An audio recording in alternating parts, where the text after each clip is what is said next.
Untuk pelajaran yang ke-8 adalah lanjutan dari pelajaran pekan lalu, mengajar para murid bagian yang kedua, di mana Yesus mengajar murid-muridnya dalam persiapan menuju salib. Namun uniknya, pelajaran ini akan dikisahkan melalui lensa orang lain yang berinteraksi dengan Yesus.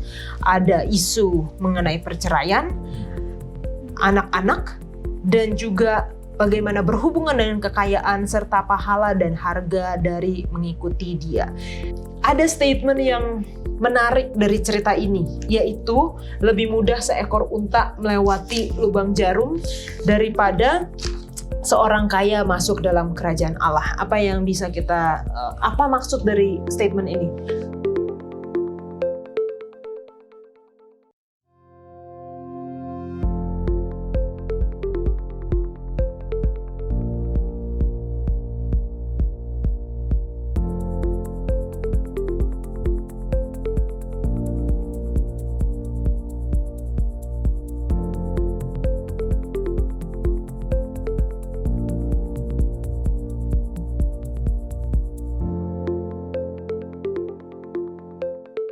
Selamat datang di Diskusi Sekolah Sahabat, diskusi pembelajaran Alkitab yang mendalam untuk menguatkan iman kepercayaan kita kepada Tuhan.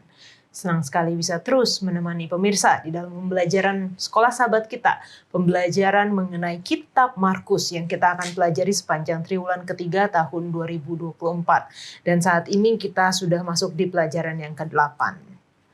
Terima kasih untuk teman-teman yang sudah datang mau berdiskusi bersama, dan kita saat ini sudah lewat ya sebenarnya ya 17-an, tapi puji Tuhan untuk kemerdekaan dari negara kita Republik Indonesia yang Tuhan sudah berikan kepada kita, dan bagaimana berkat-berkat Tuhan kepada negara kita, dan kita terus berdoa untuk negara kita tercinta ini.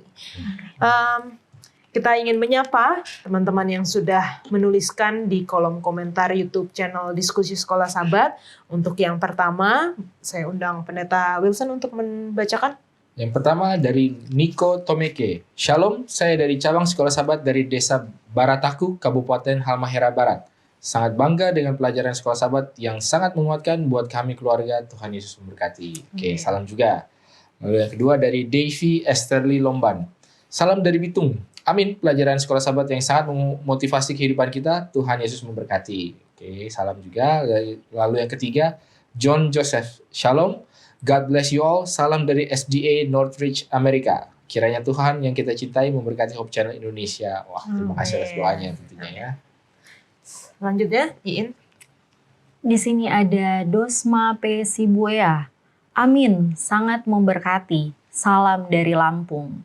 Selanjutnya ada Sylvester Simbaku dari Seventh Day Adventist Gereja Sumbilingon, Kota Marudu, Sabah, Malaysia.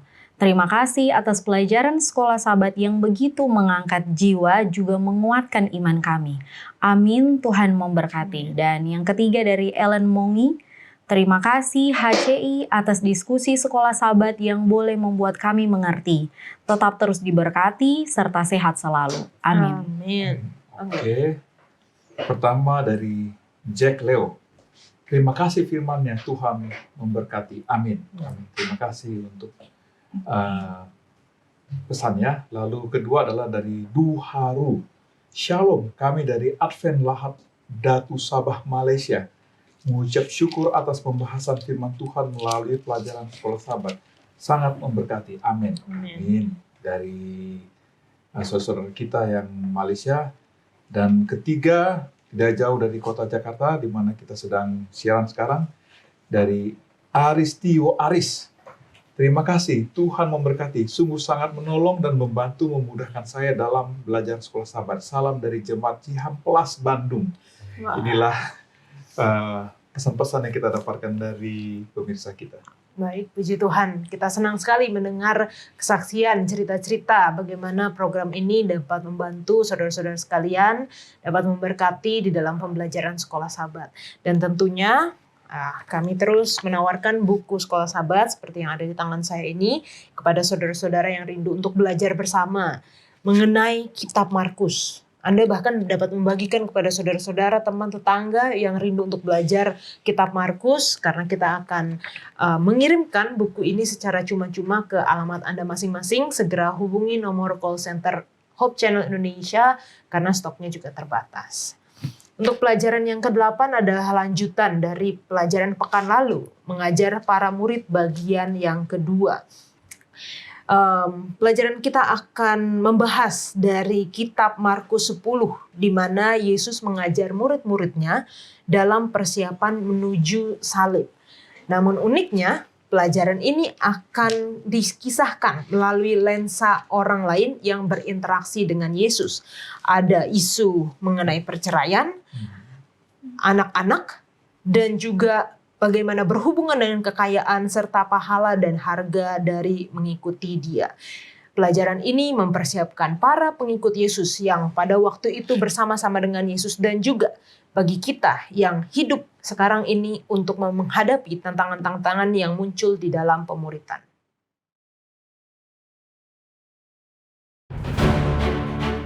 Inilah permulaan Injil tentang Yesus Kristus, Anak Allah.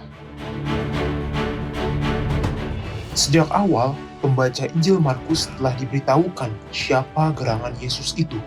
Namun ia secara konsisten memerintahkan agar merahasiakan informasi ini.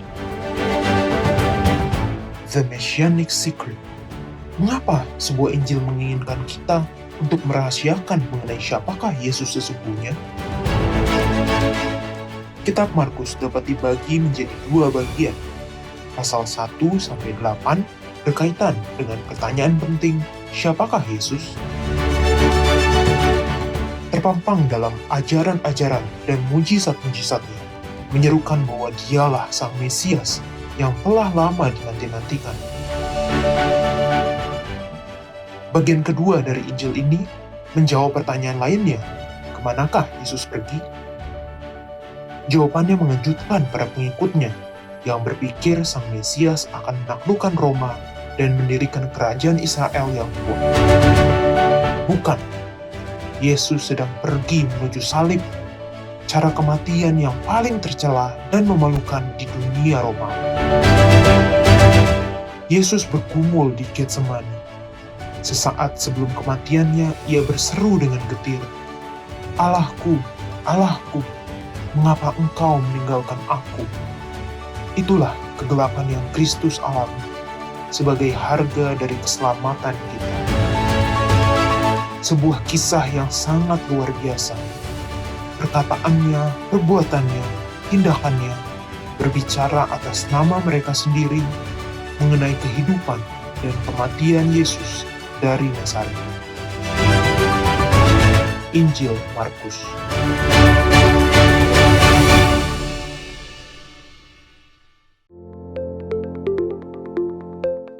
Pelajaran ke-8 dengan judul mengajar para murid bagian 2. Ayat hafalannya terdapat di dalam Markus 10 ayat 45. Karena anak manusia juga datang bukan untuk dilayani, melainkan untuk melayani dan untuk memberikan nyawanya menjadi tebusan bagi banyak orang. Kita akan memulai diskusi kita dengan doa dibawakan oleh Bang Glenn. Mari kita berdoa. Bapa di surga, Bapa yang penuh kasih dan berkemurahan, kami bersyukur ya Tuhan untuk kesempatan kembali mempelajari, membahas firman Tuhan, khususnya pelajaran ke-8. Biarlah Engkau tolong kami, Engkau anugerahkan Roh Kudus-Mu, supaya kami boleh memahami firman Tuhan dan hidup kami diubahkan oleh kuasa firman Tuhan. Terima kasih Tuhan mendengarkan doa kami. Doa ini kami alaskan dalam nama Yesus yang adalah Tuhan dan Juru Selamat kami. Amin. Amin. Kalau pelajaran pekan lalu saya memulai dengan pertanyaan guru, siapa yang paling berkesan? Kalau sekarang saya coba dari segi murid ya. Siapa yang pernah diajar, pastinya pernah pengalaman jadi guru, baik itu Pendeta Wilson pernah mengajar di sekolah sahabat, di gereja, ataupun kepada teman mungkin. Pernah ngajar siapa dan bagaimana ceritanya, Pendeta Wilson? Mungkin kalau saya pernah mengajar, ya memang di sekolah formal pernah mengajar juga kurang lebih 2 tahun mengajar matematika. Kalau ditanya murid yang paling berkesan, mungkin ada satu murid yang memang sangat sulit untuk mengajar murid ini. Kenapa? Karena dia sudah tahu semuanya. Nah, gimana nih mengajar orang yang udah tahu semuanya dan bahkan Kayak pendeta Wilson waktu dulu berarti. nah, jadi saya kena karma mungkin ya. Cuma dia lebih hebat lagi karena dia lebih tahu dari saya paling tidak untuk beberapa bagian lah karena kan ya, dia sudah ada interestnya apa dan kesulitan untuk mengajar adalah bagaimana caranya supaya kita menunjukkan bahwa kita bisa menuntun. Dan kadang-kadang kalau orang sudah melihat kepada kita, ini kayaknya ilmunya lebih di bawah saya, sulit kan? Nah, jadi makanya cara ngelesnya adalah saya bilang, nggak apa-apa, itu coba kamu renungkan dulu. Nah, baru saya cari jawabannya nanti. Gitu. Mungkin seperti itu. Tapi paling nggak, kita harus bisa menunjukkan bahwa, oke lah, mungkin saya tidak bisa membawa kamu sampai ke jawabannya. Tapi paling tidak saya bisa menunjukkan arahnya. Dan kadang-kadang itu yang paling penting sebagai seorang pengajar. Bukan tentang bagaimana kita menjelaskan dari A sampai Z-nya, tapi mengajarkan seorang murid ke arah mana dia harus berusaha untuk mencari. Jadi kasih tuntunan. Jadi mungkin lebih ke sana. Jadi setiap kali mengajar, saya teringat kepada murid yang ini dan itu menjadi paling tidak saya coba filosofi mengajar saya. Gimana caranya supaya orang itu jadi mau belajar. Kan kita bukan mau mengajar, tapi kita mau memuridkan orang. Kayak seperti itu. Jadi bukan kasih tahu jawabannya, tapi bagaimana cara mendapatkan jawaban itu ya. Kalau dari Iin? Kalau dari saya sendiri, saya pernah 1 tahun lebih mengajar. Jadi guru bahasa Inggris, itu dari kelas 3 SD sampai kelas 3 SMP. Wow. Jadi ini yang saya rasakan selama mengajar ini, saya sepertinya kepribadiannya ada banyak. Karena waktu mengajar kelas 3 SD itu, saya berdiri di depan tidak sama seperti saya mengajar kelas 3 SMP. Padahal saya cuma satu dengan sikap saya yang satu, tapi setiap kali saya berpindah-pindah kelas, saya seperti harus berubah. Kadang saya marah, walaupun sebenarnya saya tidak marah, tapi saya marah untuk membentuk dia, supaya dia bisa memahami. Jadi ternyata dalam mengajar itu, menyentuh hati itu menurut saya sangat penting. Mungkin. Jadi kami dari Jember pernah ada pelayanan ke satu daerah terpencil di Pulau Jawa ini. Lalu kami punya charity klinik, lalu anak-anak berkeliaran, saya ditugaskan untuk ngajar anak-anak ini. Terserah mau ngajar apa katanya. Saya pikir, oh ya, saya mau ngajar mereka tentang cara menghafal. Sebenarnya ada metode cara menghafal. Jadi saya kumpulkan anak-anak, lalu saya aja.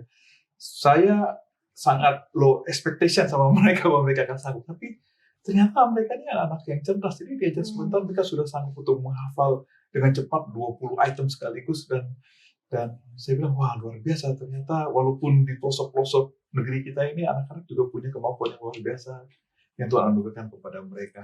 Wah, luar biasa pengalaman dari Bang Glenn dan teman-teman semua. Nah, kita karena membahas mengenai masih bagaimana Yesus mengajar para murid ya. Tapi seperti tadi di pendahuluan saya katakan bahwa ini akan dilihat dari lensa atau sudut pandang orang lain. Dan kita sudah, kalau kita lihat sekilas di dalam Markus 10 ada mengenai perceraian anak-anak dan pemuritan. Mengapa hal ini penting untuk diangkat, untuk kita pelajari bahkan zaman sekarang ini, Bang Glenn? Karena ini adalah kenyataan yang kita hadapi sekarang ini dalam hidup kita. Jadi prinsipnya tetap sama zaman dahulu, 2000 tahun yang lalu dengan sekarang. Jadi sementara kita mengikuti Yesus, kita punya pergumulan. Hal-hal yang dibahas di buku Markus 10 ini adalah keseharian yang kita hadapi juga. Jadi Tuhan sedang memberikan nasihat kepada kita bagaimana kita sebagai umat Tuhan hidup di zaman akhir ini. Kalau dari saya ini seperti circle kehidupan ya. Dimulai dari menikah, pergumulannya lain lagi kalau rumah tangga baru dan lain sebagainya. Bagaimana berjalan sama-sama Tuhan dengan rumah tangga ini. Sesudah itu rumah tangga itu pasti dikaruniai anak. Nah, pergumulannya lain lagi untuk berjalan bersama-sama dengan Tuhan.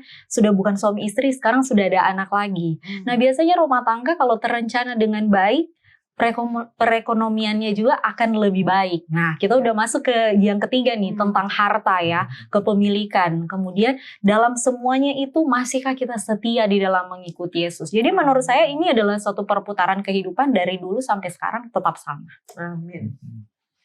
Ya, kalau kita lihat sih sebenarnya memang Yesus itu kan punya misi. Dia tahu waktunya itu singkat.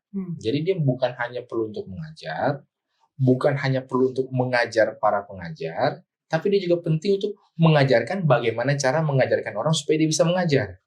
Oke. Kalau udah sampai level itu baru dia bisa semua, itu akan self sustain gitu kan. Kalau cuma mengajar, selesai. Mengajar yang nggak bisa ngajar, sudah Oke. selesai. Tapi kalau bisa mengajar orang untuk mengajar supaya dia bisa mengajarkan, itulah. Dan itulah memang caranya adalah ya seperti yang tadi sudah dibahas, bagaimana kita melihat keseharian. Bagaimana kita, apa sih pertanyaan-pertanyaan yang muncul dari orang-orang mengenai kehidupan, mengenai pernikahan, mengenai anak-anak. Jadi itu perlu, kontennya perlu tahu juga. Tapi kemudian metodenya bagaimana, lalu kemudian cara menjawabnya bagaimana. Dan itu kita lihat, kadang-kadang seringkali kita lihat di dalam cerita-cerita ini kan, Yesus itu suka, salah satu yang paling jurus pamungkasnya adalah menjawab pertanyaan dengan pertanyaan. Ya, betul. Kan? Atau tidak menjawab pertanyaan tapi menjawab hal yang lain. Karena dia tahu, di belakang suatu pertanyaan ada satu hal yang lebih penting daripada pertanyaan itu sendiri. Dan di balik sebuah jawaban ada hal yang perlu untuk dijangkau lebih daripada jawabannya itu sendiri. Dan itu akan kita lihat di dalam kisah ini, dan harapannya seperti murid-murid ketika kita melihat bagaimana cara Yesus menjawab atau apa jawaban yang ternyata lebih penting, kita juga boleh praktikkan itu dalam kehidupan sehari-hari ketika kita bertemu dengan orang lain. Oke. Nah, perikop pertama dari pelajaran kita adalah mengenai perceraian. Di sini ceritanya orang-orang Farisi datang untuk mencoba Yesus dengan bertanya apakah seorang suami diperbolehkan menceraikan istrinya. Dan dijawab dengan perintah Musa. Bagaimana akhirnya dikatakan di ayat 5, justru karena ketegaran hatimu, maka Musa menuliskan perintah ini untuk kamu. Sebab pada awal dunia Allah menjadikan mereka laki-laki dan perempuan. Dan seterusnya di ayat 9. Karena itu apa yang telah dipersatukan Allah tidak boleh diceraikan manusia. Sebelum langsung ke Pendeta Wilson nih. Ada dari mungkin Bang Glenn dulu. Kalau memang rencana Allah di awalnya satu laki-laki dan satu perempuan. Di mana sih mulainya satu laki-laki ini boleh lebih dari satu perempuan, dan mengenai perceraian ini kenapa bisa terjadi gitu dari awalnya? Jadi Tuhan merencanakan kita hidup di dunia ideal tanpa dosa. Masalahnya dosa masuk. Jadi kapan kekacauan ini terjadi? Ini terjadi ketika dosa masuk ke dalam dunia. Dan ketika manusia berkelas dalam ketegaran mereka, seperti dikatakan ayat 5 tadi, ini Tuhan izinkan walaupun Tuhan tidak suka ini itu terjadi. Oke. Pendeta Wilson. Kalau dibilang kapan mulainya dalam Kejadian pasal 4. Kejadian, betul. Itu ada keturunan daripada keturunan Kain yang namanya adalah Lamek. Ini bukan Lamek dari keturunan Abraham yang tapi ini Lamek dari keturunan Kain ya.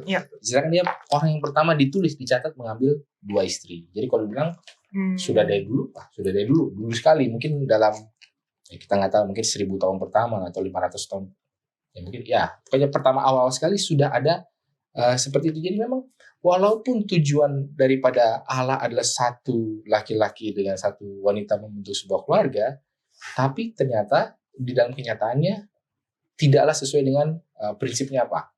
Nah, yang menarik dalam kisah ini adalah Yesus itu menjawab dengan 3 tahap. Yang tahap pertama adalah dia menjawab saya, apa sih yang letter dalam hukumnya itu apa? Lalu kemudian apa sih yang menjadi prinsipnya? Ya. Lalu yang ketiga adalah eksekusinya juga ada. Jadi kadang-kadang kita mau mencontoh Yesus, tapi kita lupa. Kita sering membuat jawabannya mengambang. Jadi boleh atau enggak? Oh enggak apa-apa. Ini hukum bilang begini, ini prinsipnya bilang begini. Terus akhirnya kita buka kepada mereka. Enggak juga. Yesus tetap, oke, kita tarik lagi. Karena dia enggak langsung mengatakan itu kepada eksplisit kepada orang yang nanya. Tapi kepada murid-muridnya, nanti dia bilang, sebenarnya enggak boleh. Jadi kita harus bisa di dalam tahap menganalisa atau menjelaskan seperti itu. Kita harus tahu secara hukumnya seperti apa yang tertulis, apakah itu hukum Alkitab atau hukum umum. Lalu kemudian apa sih prinsip yang mendasari hukum ini? Ini apa yang menjadi sejarahnya, apanya. Lalu kemudian pada prakteknya harus kita bisa aplikasikan. Jadi setelah kita tahu letter luck-nya seperti apa, prinsip seperti apa jawabannya? Tetap harus ada dong. Jangan nggak tahu juga.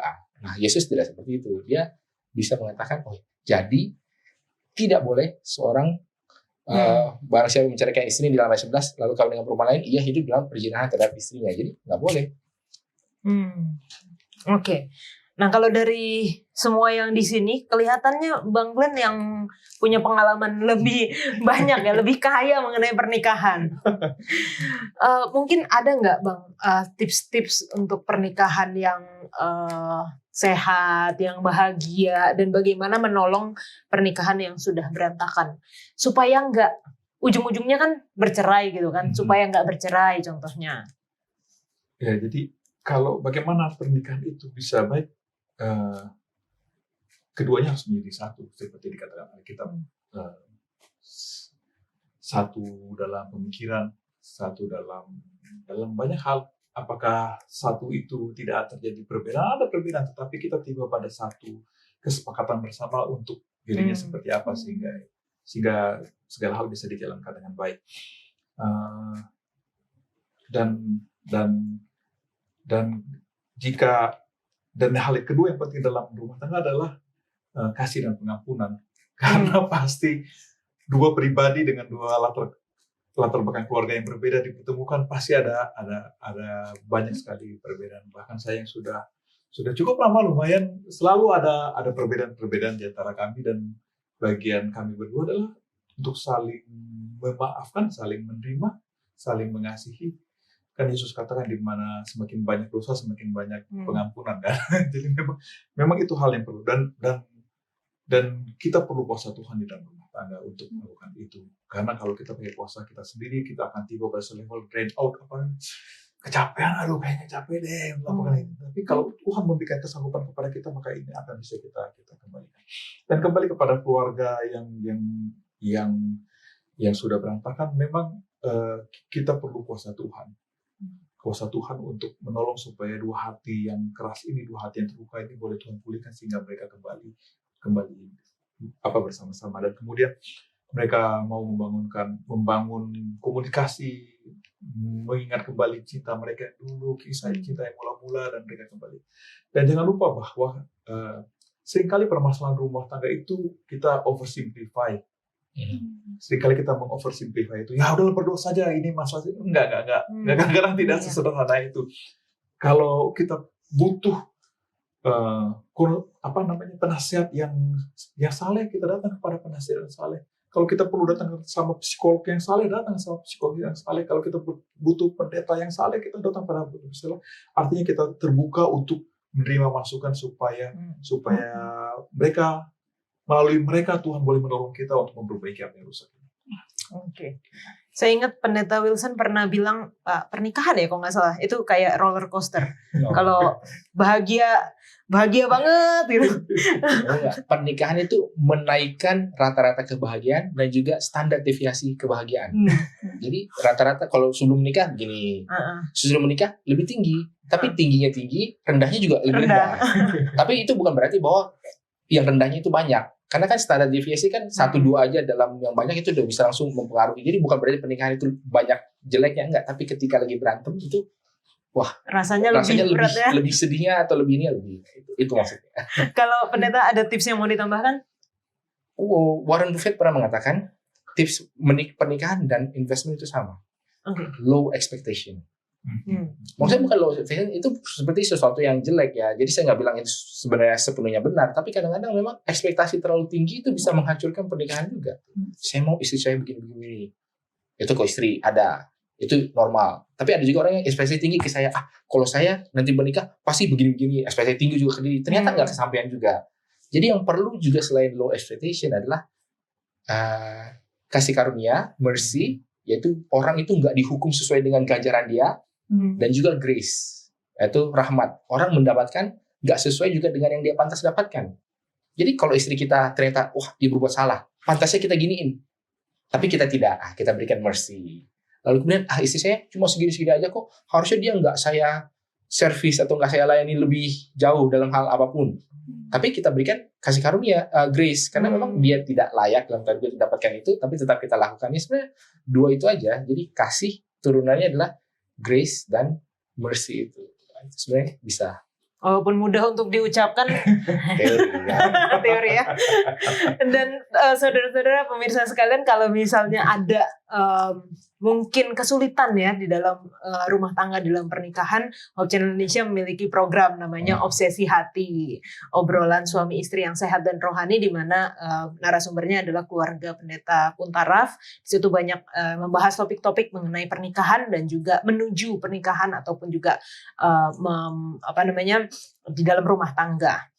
Oke, kita lanjutkan pelajaran kita dan ceritanya masuk kepada menyambut kerajaan Allah seperti seorang anak kecil. Ini apa maksudnya? Kita ke Iin dulu.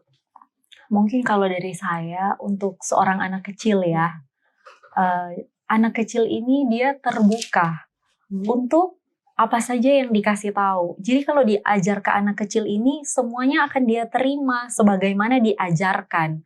Berbeda dengan orang dewasa, dia sudah punya pemahaman kemudian diajarkan yang baru. Dia pasti akan pilah-pilah, loh menurut saya bukan yang begini loh, menurut saya ini loh. Sehingga firman Tuhan itu kalau disampaikan ke orang dewasa kadang-kadang ditimbang-timbang dulu.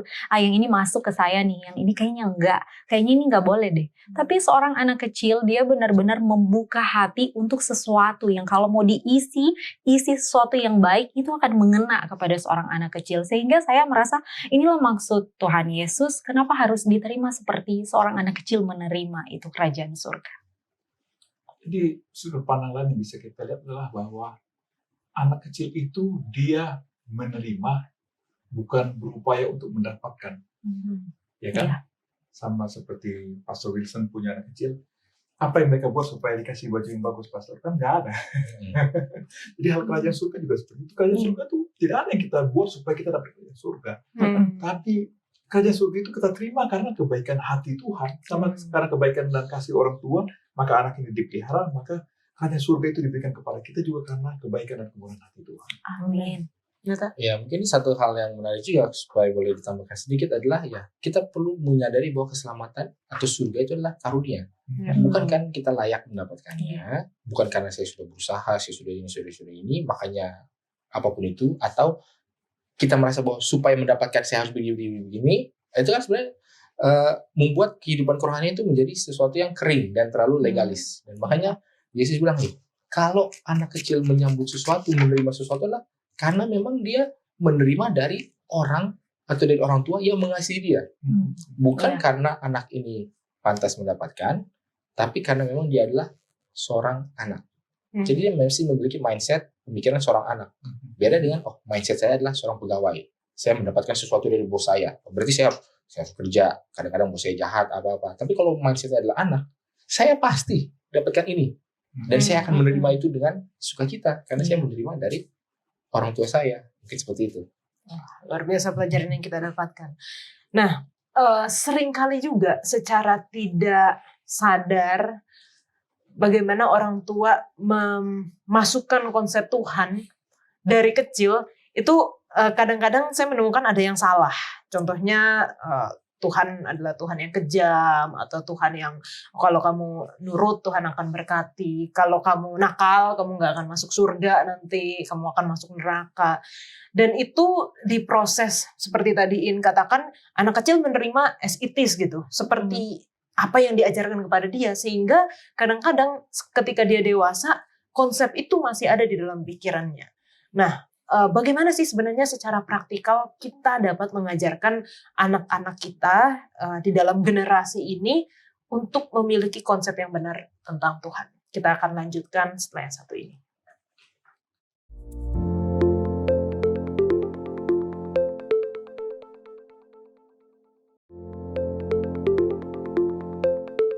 Bagaimana cara praktikal untuk memperkenalkan Yesus dengan lebih baik kepada anak-anak kita ataupun anak-anak yang ada di sekitar kita? Bang Glenn. Kita harus menjadi seperti Yesus. Yesus mengasihi tanpa syarat, dan kita ke anak-anak kita harus mengasihi mereka tanpa syarat sehingga mereka punya gambaran yang baik tentang siapa Tuhan itu.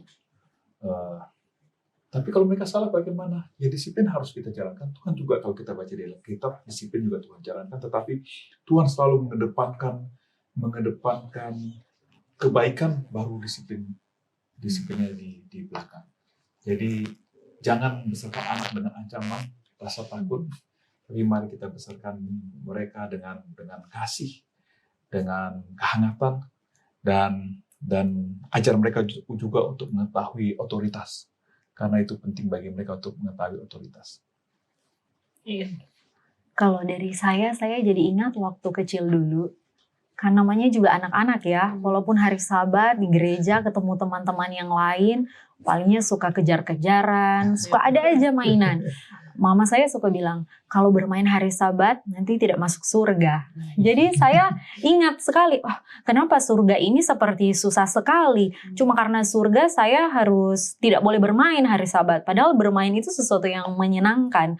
Kayaknya mungkin kata-katanya yang perlu diganti. Ketika kita menekankan bahwa Yesus itu sangat menyayangi kita, ketika kita menekankan kepada anak-anak kita, Yesus itu sangat sayang dengan berbagai cara yang Yesus lakukan untuk membuktikan bahwa Yesus sayang.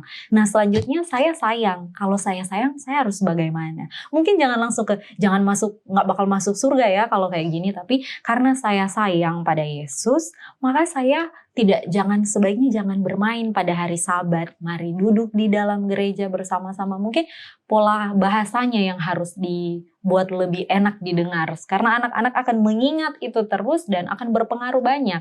Sehingga kita buatlah bahasa yang lebih nyaman, lebih enak untuk dicerna oleh anak-anak. Pendeta.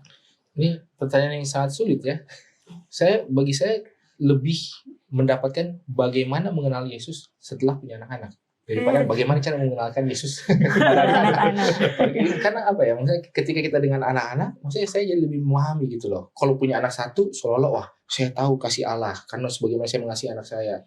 Tetapi ketika punya anak dua, lebih lagi kenapa?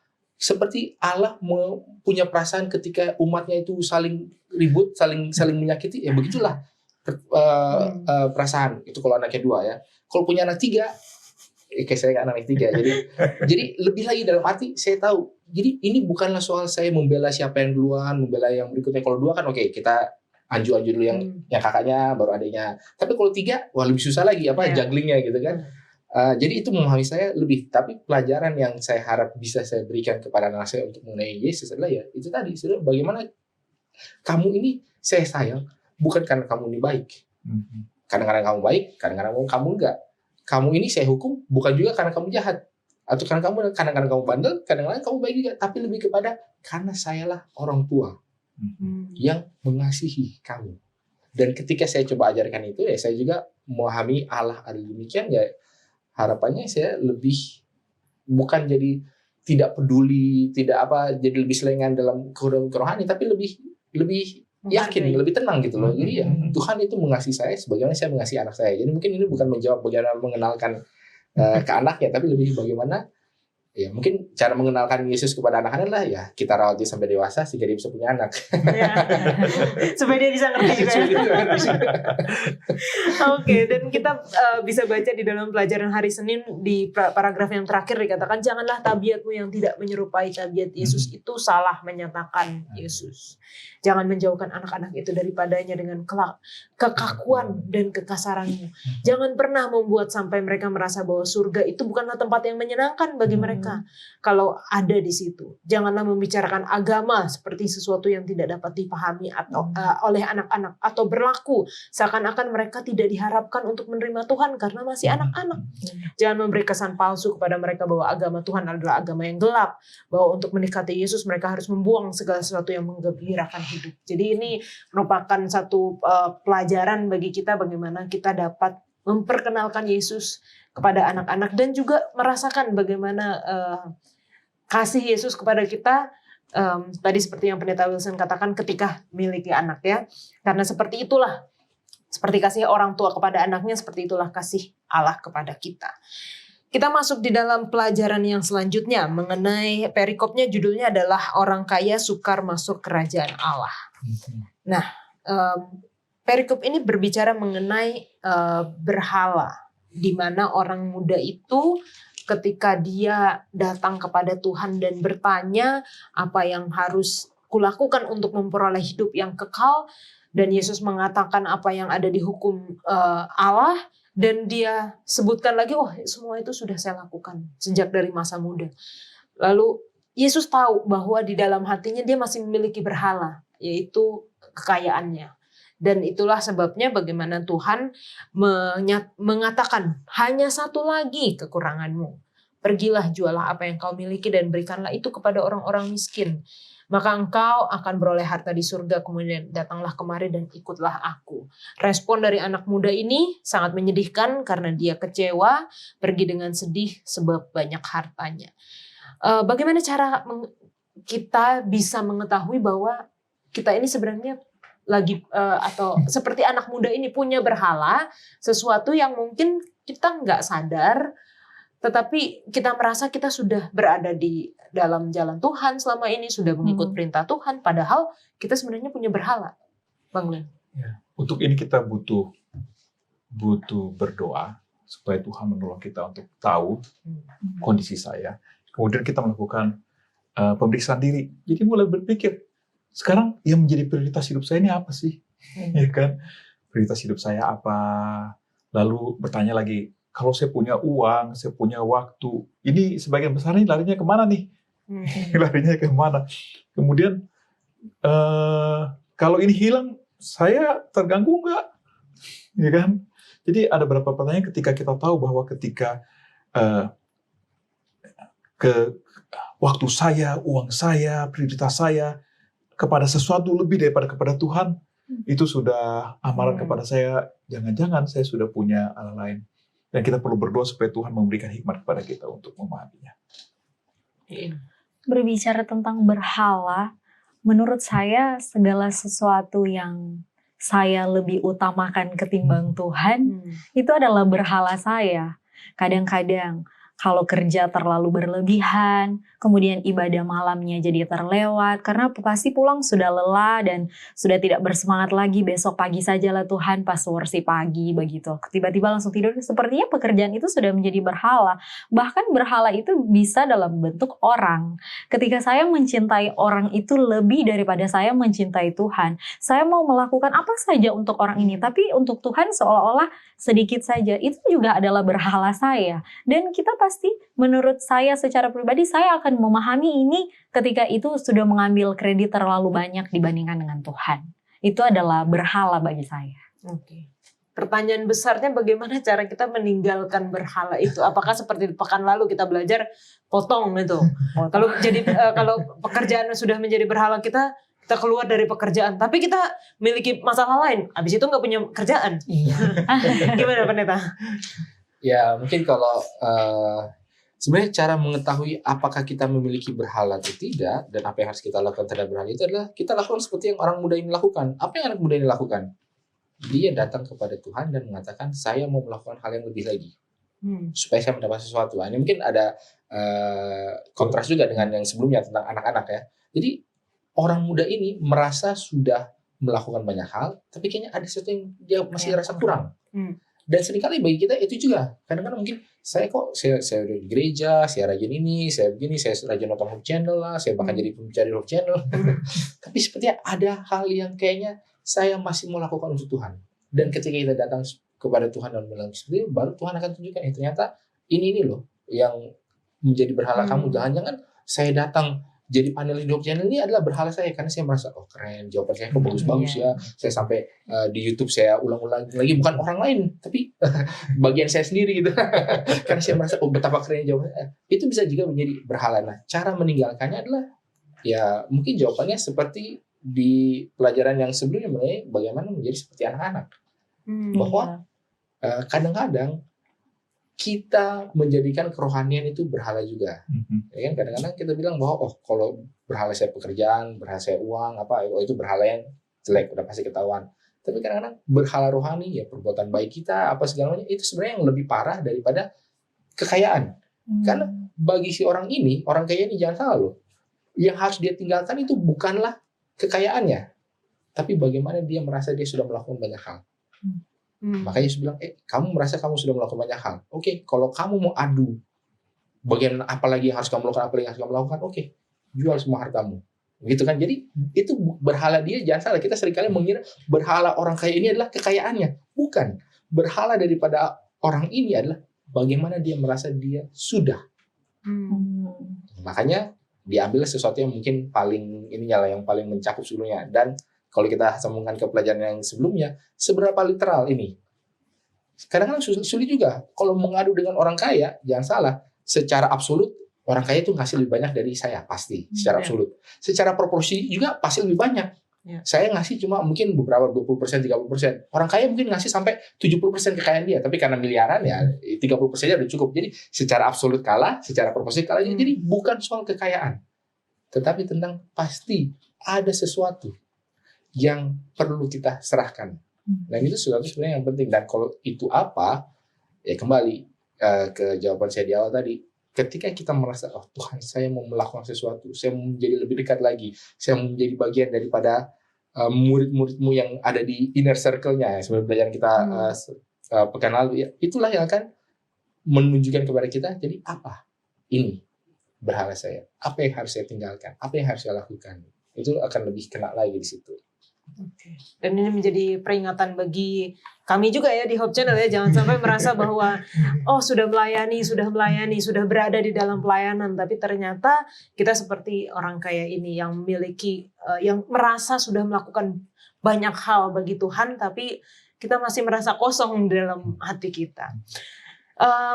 Ada statement yang menarik dari cerita ini, yaitu lebih mudah seekor unta melewati lubang jarum daripada seorang kaya masuk dalam kerajaan Allah. Apa yang bisa kita, apa maksud dari statement ini? Bang Ben? Kalau saya lihat ini bicara kembali ke cerita. Ini statement ini Yesus berikan untuk merespon peristiwa yang tadi di atas kan. Jadi orang ini melekat dia, ada sesuatu yang melekat yang susah dia lepaskan. Jadi dia bicara kemelekatan kita kepada sesuatu yang lain, bisa kepada harta, bisa kepada apa yang kita mau lakukan, bisa kepada pelayanan, bisa kepada macam-macam, tidak kepada Tuhan.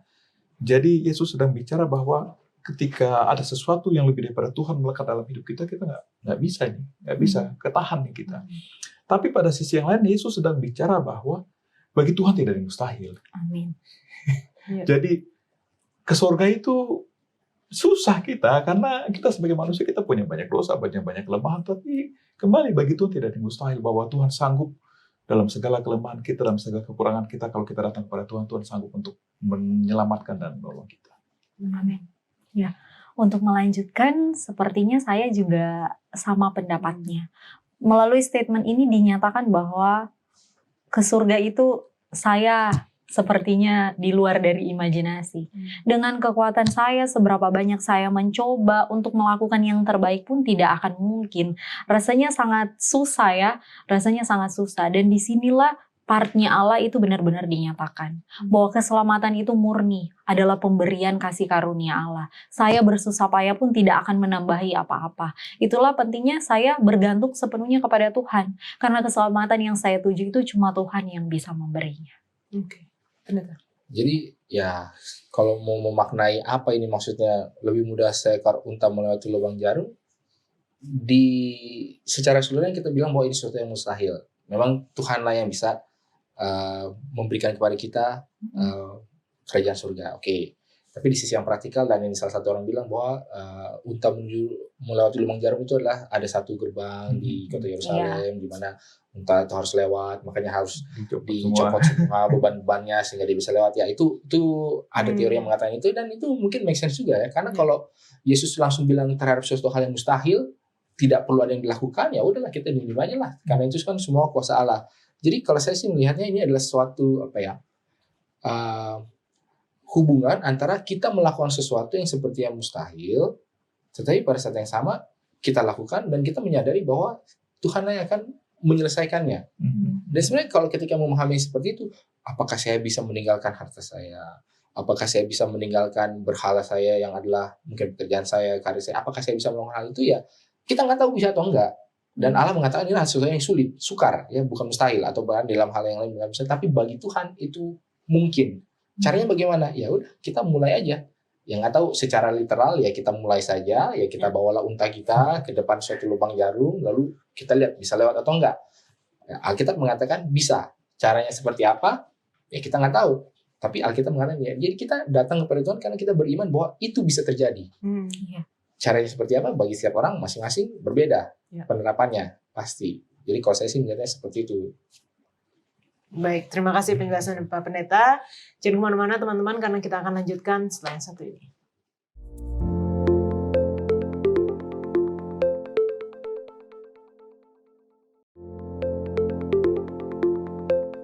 Markus 10 ayat 28 berkatalah Petrus kepada Yesus, kami ini telah meninggalkan segala sesuatu dan mengikut engkau. Jawab Yesus, aku berkata kepadamu sungguhnya setiap orang yang karena aku dan karena Injil meninggalkan rumahnya, saudaranya laki-laki atau saudaranya perempuan, ibunya atau bapaknya, anak-anaknya atau ladangnya, orang itu sekarang pada masa ini juga akan menerima kembali 100 kali lipat rumah saudara laki-laki, saudara perempuan, ibu, anak, dan ladang sekalipun disertai berbagai penganiayaan, dan pada zaman yang akan datang ia akan menerima hidup yang kekal. Seringkali banyak orang yang mengikut Tuhan karena ada iming-imingnya gitu, karena ada ada upah. Paling tidak kalaupun bukan upah di dunia ini, upah untuk hidup kekal, untuk masuk ke dalam kerajaan surga. Sebenarnya konsep pemikiran yang seperti itu benar atau nggak apa-apa, baik-baik aja, atau gimana kalau menurut Bang Glenn? Jadi kalau kita lihat Alkitab, ada dua hal yang kontras di Alkitab. Pertama bicara tentang relationship, tentang hubungan, dan kedua tentang protokoler, aturan. Oke. Nah, kalau kita lihat Alkitab di Yohanes 3:16, karena begitu besar kasih Allah. Kasih itu aturan atau hubungan? Hubungan. Jadi kalau kita lihat Alkitab secara keseluruhan, selalu Tuhan mengedepankan hubungan, kasih, baru yang lainnya menyusul. Nah, bahayanya kita fokus sama jalan dari emas, hidup kekal, segala macam. Akhirnya kita masuk kepada transaksi. Gantinya kasih, kita masuk kepada transaksi. Dan ketika kita fokusnya pada jalan dari emas, hidup kekal, seringkali Yesusnya kita lupakan. Padahal surga bicara tentang relationship, hubungan saya dengan Yesus. Dan karena saya punya hubungan yang baik dengan Yesus bilang kamu tidak cocok lagi di dunia, mari tinggal sama-sama dengan saya. Dan karena saya tinggal sama Yesus, maka secara otomatis saya dapat jalan dari emas, saya dapat hidup yang kekal, saya dapat segala-galanya oleh karena saya bersama-sama dengan Yesus. Jadi saya secara lebih mari kita fokus kepada Yesus, maka yang lain-lain itu akan menyusul. Iya. Kalau dari saya, untuk salah benarnya sih ini setiap orang punya pandangan masing-masing.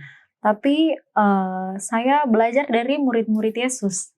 Ketika murid-murid Yesus ini mengikut Yesus, mereka punya mimpinya masing-masing.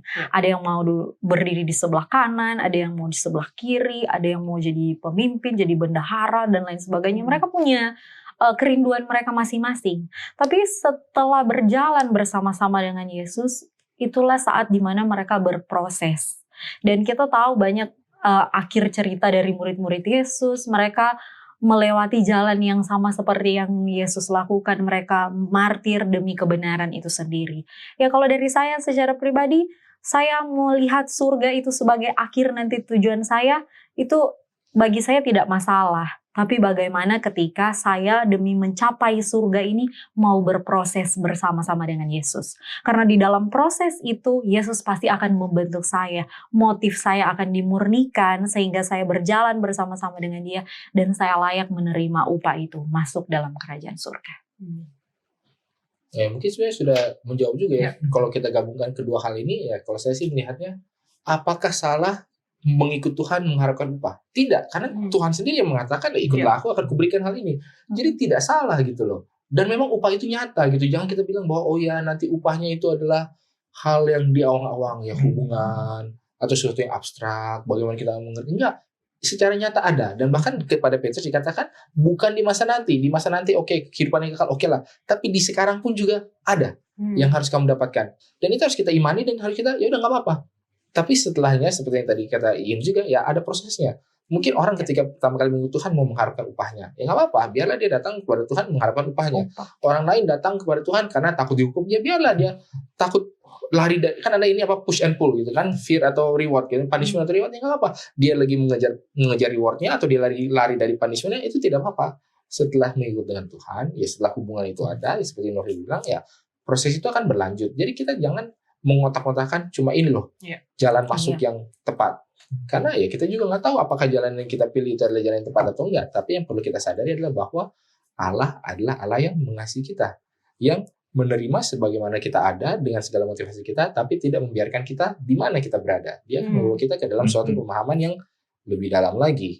Dan seperti apa itu nanti bentuknya, untuk setiap orang ya beda-beda. Ada yang bagi orang ini lebih dalamnya artinya dia akan menjual seluruh hartanya terus jadi pelayan Tuhan, jadi misionaris, jadi pendeta. Bagi orang lain ada yang artinya saya harus lebih giat lagi belajar supaya saya jadi pemimpin, supaya saya jadi bisa apa. Bagi orang lain seperti itu ya. Jadi kita tidak bisa kotak-kotakan juga, karena kan ya Tuhan melihat hati dari setiap orang dan setiap orang itu punya hubungan yang pribadi dengan Tuhan. Jadi kalau menurut saya apakah itu salah?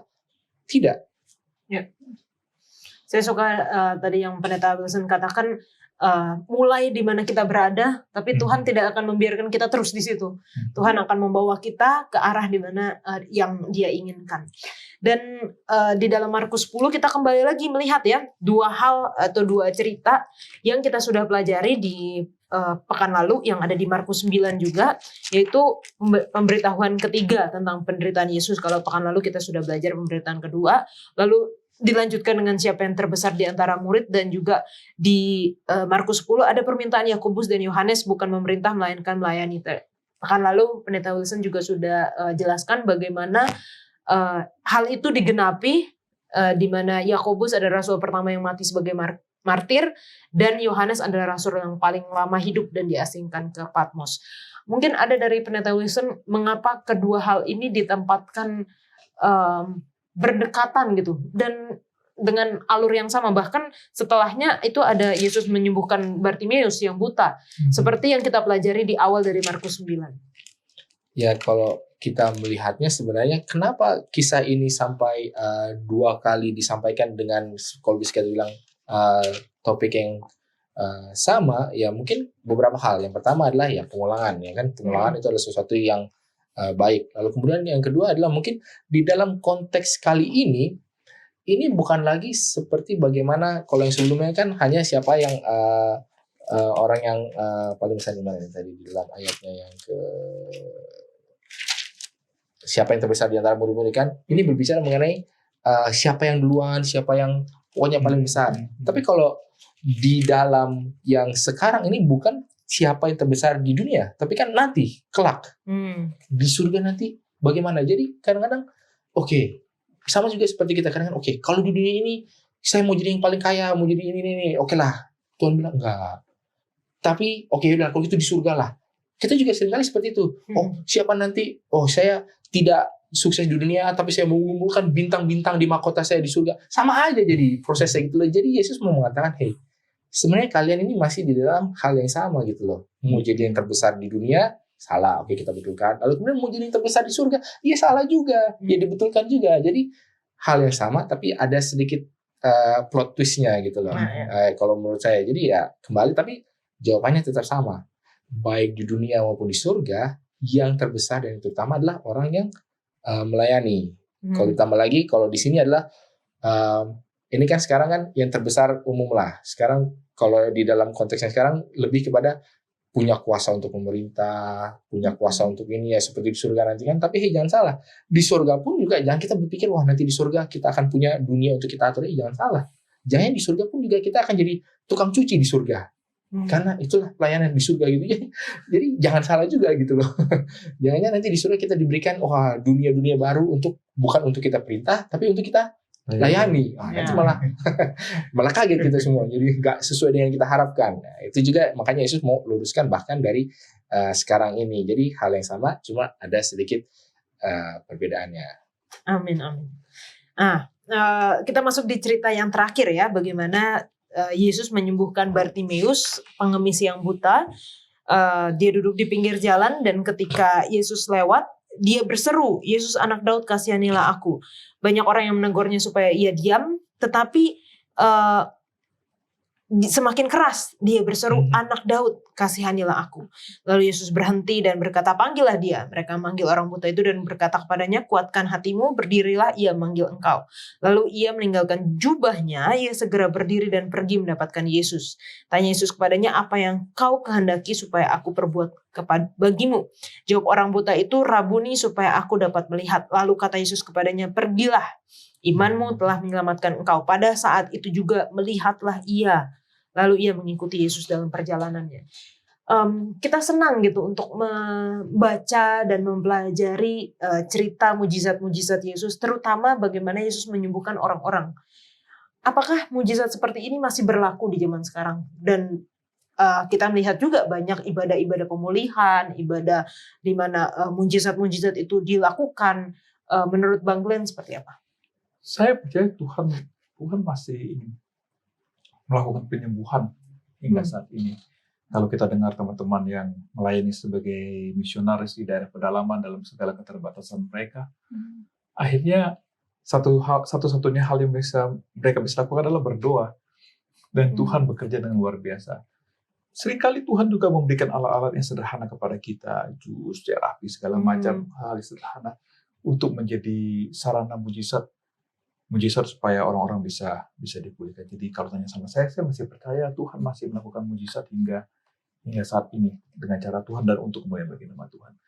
Tapi saya tertarik kepada satu buku The Desire of Ages, Kerinduan Segala Zaman, halaman 301. Di situ dikatakan The Miracle of Miracles, jadi mujizat dari mujizat, and the greatest of all, yang paling besar di antara semuanya, is the conversion of a sinner, adalah pertobatan seorang berdosa. Jadi di mata Tuhan pertobatan besar adalah ketika hati kita ini ditobatkan bagi Tuhan. Jadi mujizat masih terjadi. Tuhan mau kita dipulihkan, Tuhan mau kita disembuhkan. Untuk penyembuhan itu sendiri, saya percaya bahwa Tuhan masih bekerja. Tapi pekerjaan Tuhan itu sesuai dengan kondisi yang ada. Sama seperti yang tadi dikatakan bahwa kalau di pedalaman tidak ada segala sesuatu. Dan memang Tuhan bekerja sesuai dengan keadaan saat itu. Tapi untuk tempat di mana tersedia berbagai sarana, mungkin Tuhan mengizinkan proses juga berlangsung. Kita bisa pakai mungkin terapi, kita bisa pakai jus dan lain sebagainya, itu di mana sarana yang dibutuhkan untuk penyembuhan itu tersedia. Tapi jika memang sarana yang dibutuhkan itu benar-benar tidak tersedia, mungkin Tuhan dapat bekerja dengan caranya Tuhan. Ya, apakah mujizat itu masih ada? Ada. Apakah mujizat masih diperlukan? Mungkin lebih kurang. Saya tidak bilang nggak diperlukan lagi, tapi lebih kurang. Kenapa? Jangan-jangan ketika Yesus, ya ini saya nggak tahu ya, kan Yohanes hanya mencatat bahwa dikasih clay atau apa, tanah liat. Tapi jangan-jangan, ya itulah bahasa Yohanes. Tapi sebenarnya Tuhan itu sedang buka toolbox gitu kan, ada alat-alatnya, ada organ sintetis mata, kita nggak tahu kan. Ya, tapi dalam Yohanes sebenarnya menuliskan itu. Jadi jangan salah. Mujizat itu, bahkan mujizat dari dunia ilmu pengetahuan itu menurut saya juga cara Tuhan untuk bekerja. Nah sekarang yang menjadi pertanyaan adalah, ketika sama-sama sudah mentok nih, baik di mujizat di dunia sains sudah mentok, terus ini sudah mentok, apakah Tuhan masih akan lebih lagi kita? Nah, kalau untuk hal itu kita perlu bertanya, apa sih guna mujizat? Guna mujizat adalah untuk mengarahkan manusia kepada Tuhan. Sama seperti yang tadi Bang Len bilang, mujizat yang paling utama ataupun tujuan utama mujizat adalah bagaimana kita mengubahkan karakter. Jadi bukan berarti bahwa harus terjadi mujizat, tidak. Tapi yang harus terjadi dan akan terjadi adalah perubahan karakter seseorang, perubahan pemikiran seseorang.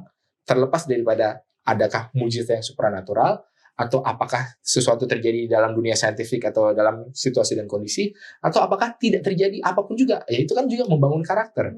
Karena keinginan Tuhan adalah bukan supaya semua orang itu tidak lagi sakit, bukanlah supaya semua orang miskin menjadi kaya, bukan. Tapi bagaimana orang bisa diselamatkan. Dan bila mana kita fokus kepada hal itu, mudah-mudahan kita bisa sedikit lebih dewasa secara rohani dan tidak lagi mengatakan Tuhan itu hanya ada kalau ada mujizat. Kalau tidak ada mujizat berarti Tuhan itu tidak ada. Kan Alkitab mengatakan ini, ya mungkin ya kembali itu adalah proses bagaimana orang itu bisa datang. Cuma faktanya adalah sekarang semua cerita ini kan sudah pernah terjadi, sudah dicatat.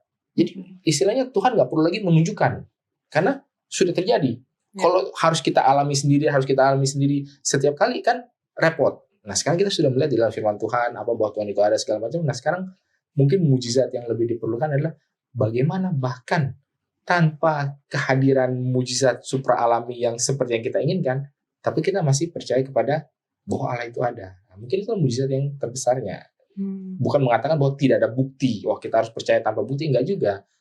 Ya macam-macam lah situasi dan kondisi dunia itu kan berubah dan berbeda juga. Oke. Di akhir dari pelajaran kita, Mungkin ini satu pertanyaan refleksi dan juga bisa sekaligus kesimpulan. Ketika Yesus menanyakan kepada orang buta, kepada Bartimeus, apa yang kau kehendaki supaya aku perbuat bagimu? Jika Yesus bertanya hari ini kepada kita, pada pemirsa sekalian juga, apa yang kau kehendaki supaya aku perbuat bagimu? Apa respon kita, Bang Ben? Nah, ini kita dikasih cek kosong nih sama Tuhan. Saya karena saya masih di dunia, saya minta kebutuhan-kebutuhan yang lagi urgent dalam hidup saya. Dan yang kedua yang saya akan minta adalah saya ingin supaya nama saya tetap tercatat dalam buku kehidupan, karena itu yang prioritas yang utama dan terutama dalam hidup saya. Di samping kebutuhan-kebutuhan lagi yang ada di dunia, itu yang bisa saya jawab. Kalau dari saya mungkin karena ini cerita tentang Bartimeus ya, orang buta. Saya pun ingin menjawab seperti Bartimeus. Sepertinya mungkin Tuhan izinkan saya melihat. Hal pertama yang ingin saya lihat adalah saya ingin melihat bahwa memang apa yang Tuhan rancangkan dalam kehidupan itu adalah yang terbaik. Karena kadang-kadang secara pribadi saya pun masih, kenapa begini Tuhan, kenapa begini. Jadi saya ingin melihat bahwa ini adalah rancangan Tuhan yang terbaik. Selain itu yang kedua yang ingin saya lihat adalah apa yang Tuhan inginkan saya lakukan. Ketika Tuhan menempatkan saya di suatu tempat, apa yang Tuhan mau saya lakukan. Apa yang Tuhan ingin saya selesaikan di setiap tempat di mana Tuhan membawa saya. Mungkin kalau dari saya itu. Sekaligus kesimpulan pendeta. Jadi kalau kita lihat dalam kisah-kisah ini sebenarnya ada makna rohani yang terjadi, menjadi lebih besar, disembuhkan apa segala macam, tetapi makna yang real juga ada. Bahwa mereka ingin berguna, seperti Bartimeus. Saya ini buta, saya nggak bisa ngapa-ngapain. Makanya saya mau melihat supaya saya bisa paling tidak menghidupi diri saya sendiri dan berguna. Jadi kalau Tuhan tanya kepada saya apa yang boleh Allah lakukan kepada saya, ya mungkin saya secara spesifik saya mau diberikan kesempatan untuk bisa ya mungkin belajar lebih lanjut lagi, mendapatkan gelar lebih S3, lalu kemudian supaya bisa ada kegunaan saya nanti. Mungkin sebagai ya penulis, researcher atau apa. Jadi kalau bagi saya yang secara real dan praktikalnya itu. Kalau yang abstraknya ya pasti mau masuk surga lah, apa segala itu. Tapi realnya apa ya, kalau menurut saya adalah itu. Sama juga seperti keinginan murid-murid kan, mereka mau berguna, mereka mau bisa melakukan sesuatu. Ya bagi saya dalam skop saya adalah mungkin seperti itu. Jadi ya mungkin kesempatan untuk ya belajar lagi, lalu kemudian menggunakan apa yang sudah saya pelajari, itu baik itu mungkin ya di sekolah kah, atau di jemaat kah, atau di universitas, mungkin seperti itu. Kalau secara ininya. Jadi kesimpulannya, kalau saya melihat bahwa ketika Yesus di dunia ini, dia mau mengajarkan orang itu berproses, supaya orang bisa berguna, supaya orang bisa melihat bahwa ada yang bisa dilakukan. Cuma apa masalahnya? Dan mungkin ada hal-hal yang menghalangi orang itu untuk bisa mengaktualisasikan dirinya atau mengaktualisasikan dirinya sesuai dengan apa yang Tuhan inginkan. Baik itu kepada anak-anak, ya aktualisasi adalah ya mereka datang kepada Tuhan. Jangan hal-hal yang aktualisasi diri mereka. Bagi orang yang sakit, ya perlu disembuhkan supaya mereka tidak lagi tergantung. Buat murid-murid yang sudah jadi istilah dekat dengan Tuhan, sudah rohani, aktualisasinya adalah apa? Ya supaya mereka berada dalam posisi di mana mereka bisa melayani. Jadi sebenarnya selain proses, harus ada juga aktualisasinya seperti apa. Dan bagi tiap orang, itu kan berbeda-beda. Dan harapannya adalah yang bisa kita jalankan bagi diri kita sendiri masing-masing supaya kita boleh berproses dan ada aktualisasinya. Mungkin seperti itu. Baik, terima kasih Pendeta Wilson. Dan saat ini kita akan masuk di dalam sesi tanya jawab, di mana akan menjawab pertanyaan teman-teman yang telah menuliskan di kolom komentar YouTube channel Diskusi Sekolah Sahabat.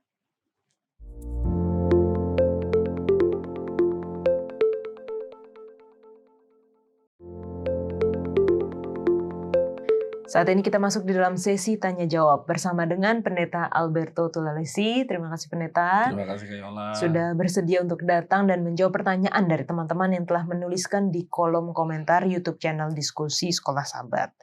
Tanpa berlama-lama lagi nih Pendeta, ada pertanyaan pertama dari Yeuder Anugrah. Pertanyaan Pak Pendeta. Apa yang terjadi jika murid-murid tidak minta pertolongan kepada Yesus waktu angin ribut dan ombak besar? Karena murid-murid hanya manusia biasa sama seperti kita saat ini. Oke, terima kasih Kak Yola. Kak Yola boleh baca di dalam, ini kita lihat dulu kisahnya ya. Baik, Markus pasal 4. Ayat yang ke-40. Pertama ayat yang ke-38. Apa yang terjadi sih sampai mereka ketakutan banget ya? Ya. Mari kita lihat. Pada waktu itu Yesus sedang tidur di buritan di sebuah tilam. Maka murid-muridnya membangunkan dia dan berkata kepadanya, "Guru, engkau tidak peduli kalau kita binasa?"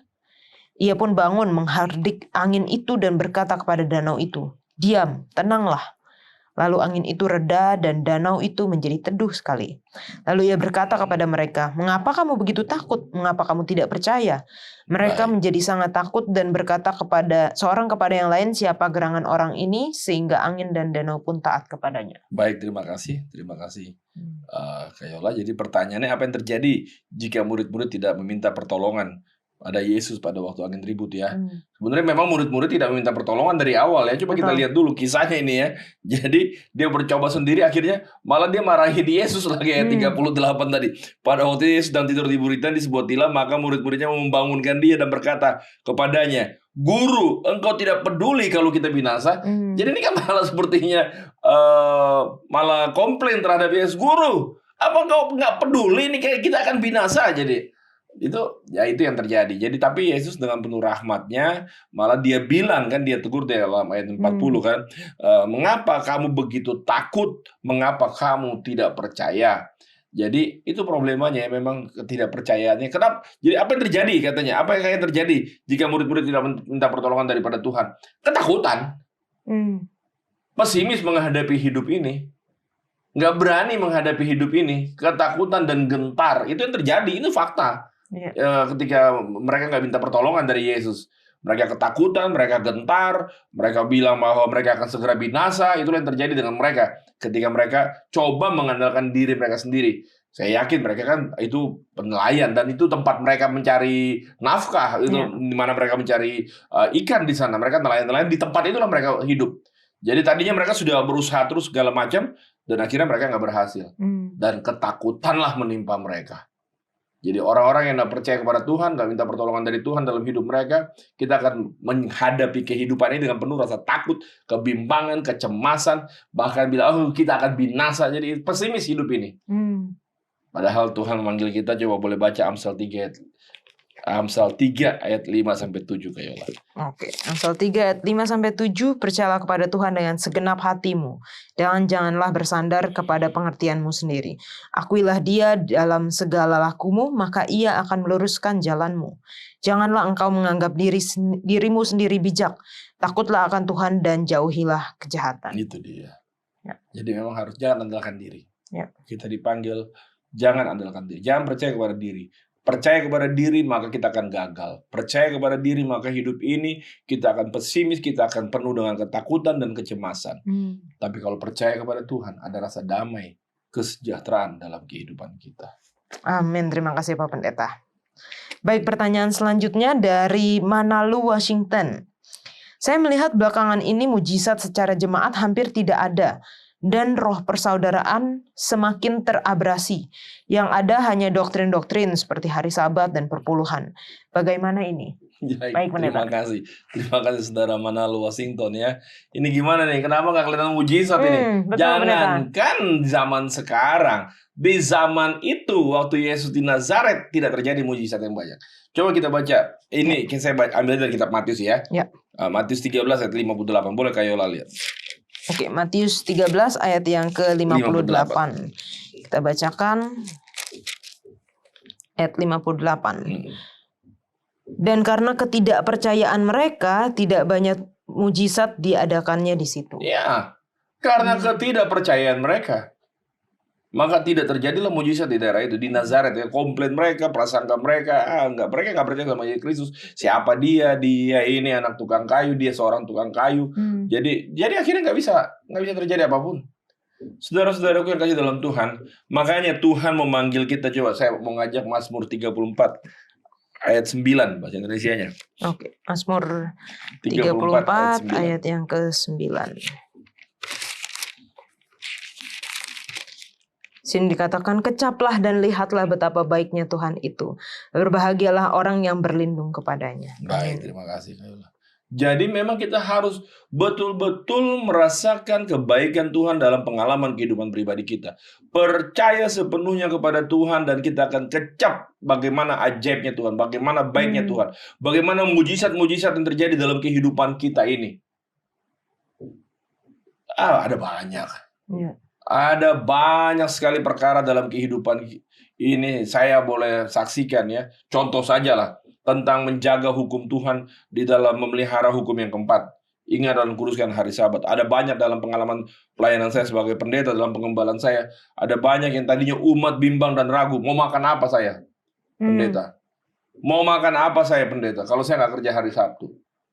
Karena di dalam pemikiran logika mereka, kalau mereka diberhentikan, maka mereka tidak bisa makan, maka anak-anak mereka kelaparan, istri mereka kelaparan, seisi rumah tangga mereka kelaparan, dan mereka kehabisan daya. Tapi pada faktanya, mujizat demi mujizat Tuhan buat. Iya. Yang tadinya nggak kepikiran sama mereka, tapi ketika mereka percaya sepenuhnya kepada Tuhan, Tuhan buat. Dan mereka bisa mengamini Mazmur 34 ayat 9 ini. Kecaplah dan lihatlah betapa baiknya Tuhan. Jadi untuk mengalami mujizat dalam diri kita ini, percaya saja sama Tuhan. Percaya saja sama Tuhan. Maka kita akan berhasil. Percaya saja sama Tuhan, Dia yang akan bertindak, bukan kita yang bertindak. Maka kita akan lihat, tadinya pintu ketutup dalam kehidupan ini, tapi Tuhan akan buka. Tuhan akan buka. Andaikan sekalipun, sebagaimana kita mengalami Yohanes Pembaptis, yang akhirnya kepalanya pun putus, dia mati di penjara, tapi yang pasti adalah keselamatan. Jadi hidup ini nggak perlu bimbang dan ragu, nggak perlu takut ya di dalam kehidupan kita. Jadi jangan sampai kita nggak nikmatin, nggak kecap kebaikan Tuhan itu. Iya. Berjalan bersama dengan Tuhan, percaya kepada Tuhan, maka kita akan lihat mujizat demi mujizat. Hari lepas hari Tuhan buat perkara-perkara ajaib dalam kehidupan pribadi kita, dalam kehidupan berjemaat kita. Karena dalam secara berjemaat juga saya sudah lihat, yang tidak mungkin Tuhan bisa buat mungkin. Iya. Contoh soal, ada orang membangun gereja. Kalau kita lihat anggota-anggota jemaatnya, oh bukan siapa-siapa mereka. Banyak, saya mengalami, Tuhan izinkan boleh melihat bagaimana perbuatan ajaib Tuhan. Di sebuah jemaat, di jemaat tertentu, semuanya pekerjanya adalah pekerja serabutan. Bukan yang pegawai bulanan yang pasti dapat gaji. Tapi dengan pertolongan Tuhan. Mereka komitmen, mereka betul-betul percaya kepada Tuhan, maka mujizat terjadi. Gereja, gedung yang indah berdiri. Oleh karena kepercayaan mereka yang kuat kepada Tuhan. Jadi jangan bilang bahwa nggak ada mujizat. Ya. Kecaplah dan lihatlah betapa baiknya Tuhan. Alami dalam diri kita sendiri. Lalu bagaimana dengan kasih yang sudah mulai luntur? Tidak ada jalan lain untuk kita bisa saling mengasihi adalah kita harus datang kepada sumber kasih itu, yaitu Tuhan. Ketika kita datang kepada Yesus sumber kasih itu, maka kita disanggupkan untuk menguasai, mengasihi satu dengan yang lain. Coba kita baca dalam Yohanes 17 ayat 21, ini doa Tuhan Yesus ya. Untuk manggil kita menyatu dengan Dia, menyatu dengan Bapa, agar akhirnya kita boleh menyatu satu dengan yang lain.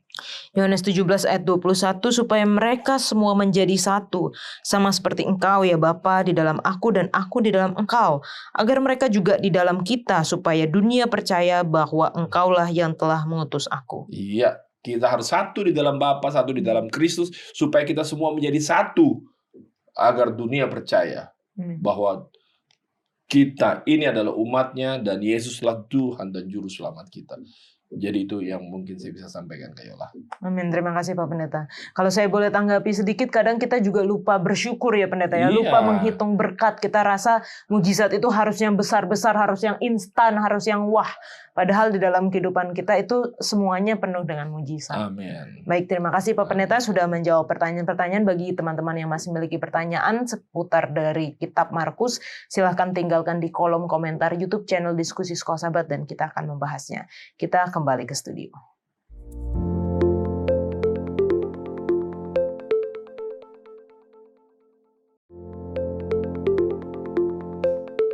Untuk mengakhiri diskusi kita minta Pendeta Wilson untuk berdoa. Baik, mari kita satu dalam doa.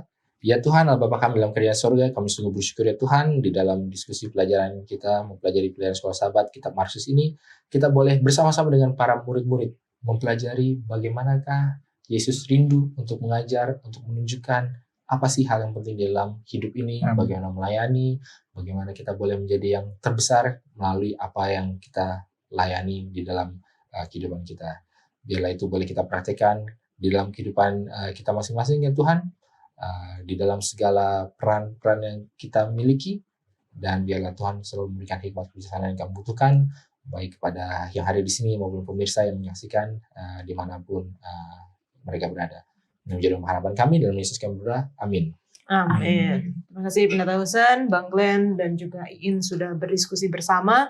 Kiranya pelajaran ini juga menjadi satu yang dapat kita aplikasikan di dalam kehidupan kita melalui hal-hal yang praktikal yang kita hadapi di dalam kehidupan kita mengenai pernikahan, rumah tangga, anak-anak, dan bagaimana kita menggunakan apa yang Tuhan telah percayakan kepada kita, dan bagaimana kita mau melayani orang-orang yang ada di sekitar kita.